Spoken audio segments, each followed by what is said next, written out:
My wife and I have owned a business in downtown Quesnel for over 8 years, and we very much love growing our business, interacting with our customers, and watching our business improvement area grow and flourish. My question for you, Mr. Mayor, is what do you think the downtown core will look like in 2019? And then my follow-up would be, what is your vision of downtown Quesnel in the next 30 years? Thank you. That question came from Mitch Vik, who is a local business owner. And so he was interested in development as far as Reid Street and sort of over the next few years. I think you referred to 2019. What would Reid Street look like at that point? As well, he also mentioned a long-term goal, keeping in tone with the sustainability. So over the next 30 years, what can we expect to see in Reid Street? So, and Mitch has been involved in this program, and again, Mitch is one of those community-minded individuals who really understands that longer-term planning horizon that we're trying to work on. So we have a major project on Reid Street for 2018. We started the consultation in February of 2017, so we've taken a long window to talk to people about that project, because whenever you do major projects in retail areas, it's very disruptive. There are some businesses that end up not surviving. They don't manage their way through it. So we've been very deliberate in trying to work with each of the businesses. I've walked all of the businesses. I intend to walk it a few more times.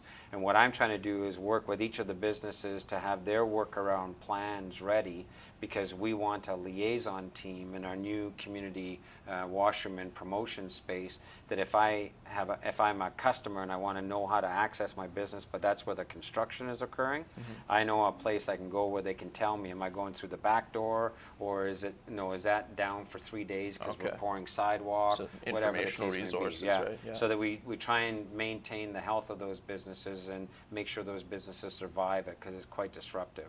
So the project is a water main project. It's a 60-year-old water main, and it's starting to fail. And so it's one of those situations where you can wait for it to fail, in which case you have no control over how long the project's going to be, how disruptive it's going to be, or you can get in there and replace it and manage the disruption, and that's what we're doing. But because the water main is so deep, you actually almost have to go sidewalk to open up a hole under the new WCB regulations for working below the surface. Okay. So that gives us the opportunity to reinvent the streetscape of Reid Street. Now, I would argue we have one of the best downtown retail spaces in the province, and in particularly small communities.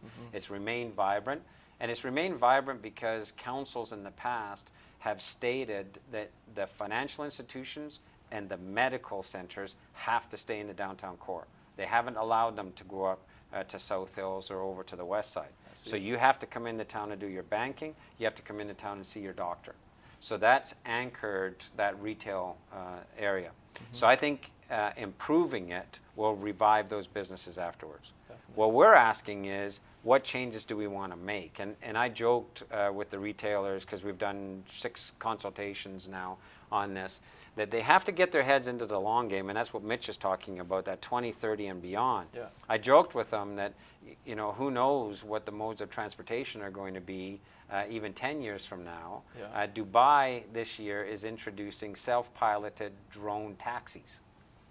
My goodness. And the struggle they're having is, where do those taxis land? So you call a taxi up, it comes, it lands, you get in, it flies you where you want to go. Where we're going, we don't need roads, Let's get some helipads. So that's the issue, right? So in that planning horizon, we're planning for a real change in the mode of transportation. In Quesnel, we've already experienced a fairly significant uptick in cyclists, in people in mobility devices, and in people walking. If you look at Bryce Trail connecting South Quesnel into downtown on any given day, and I often sit in places just to watch what's going on over a period of time, you see more and more people walking in and out. People who work at the school district head office and live in South Hills will walk into work, right? So we have to plan that whole streetscape with that in mind. Bigger sidewalks, a place where people come to and feel comfortable. And that's the challenge that we have with the retail folks, is how do you do that? Because for them, we have an accommodation to people who like to park right in front of the store that they want to do business in, right? that's been the history in Quesnel of I can park in front of my store. In fact, we It's watched very one. unique, yeah. We watched Yeah. one guy the other day there. We were down in Reid Street, and he was parked in front of ABC Communications. He came out of there, got in his car, drove his car up to Home Hardware and did his business in Home Hardware, and then drove up to the post office and did his business. And you're going, seriously? Like, you know. A bit excessive. So we've got to deal with that issue. So it's going to be a really fun project. We're actually close to some of the design concepts. There'll be more plazas along the lines of the Spirit Square embedded, bigger sidewalks, the ability down where Mr. Mike's in that area is for all of those smaller restaurants to actually have a sidewalk cafe type area, because we think we can put a very wide sidewalk in there. That'd be very nice. And then we're going to be addressing all of the accessibility issues that we have, because all of our stores have a lip just now that's very difficult for people to get in and out of. So we have a new partnership with the Downtown Business Association where we were able to get them dollars to change to accessible doors. So they'll either have slide doors or the push button doors that open. Okay. And when we do the Reid Street project, we'll lift where we can so that there's no lip there as well. And we're working with those businesses to deal with accessibility inside, because it's no good getting a person into the store and then they can't move around on your store. Yeah. So we're working with them, and we have a new person that we're just bringing on that is going to be doing demonstrations and some tutorials on how to change their business. Very cool. So that downtown, I think, will take what is a good downtown and will notch it even further. But the longer term vision that Mitch is talking to is that's part of a threefold vision that we have for our downtown precinct, our downtown area. In conjunction with the Reid Street area, and we'll extend that to other parts of our downtown retail space. And we're also having conversations with the West Side Business Association about some of those people-centric redevelopments going over there as well. Okay. Different sidewalks, different crosswalks, different lighting too.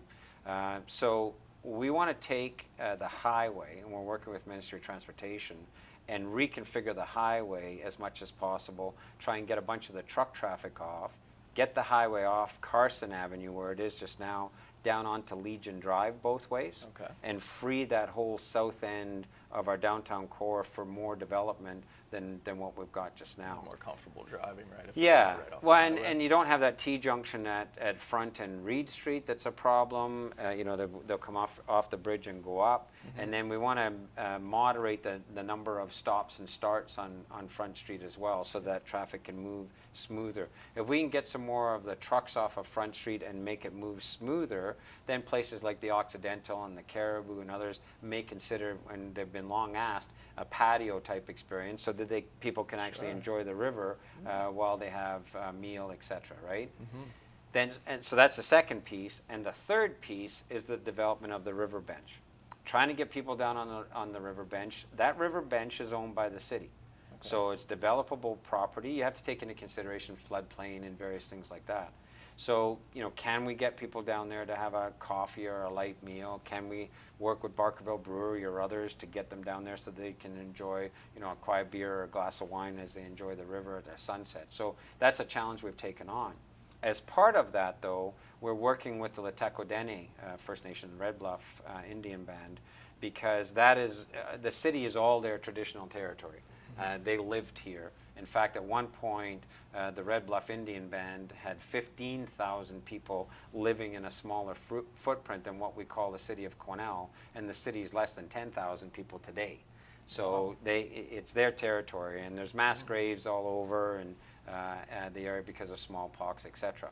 So one area that we're very interested in is what's currently called Seal Tingley Park, which is a very special significance to Lataco, because Lataco means where the three rivers meet, the Quesnel, the Fraser, and Baker coming from the other side. Okay.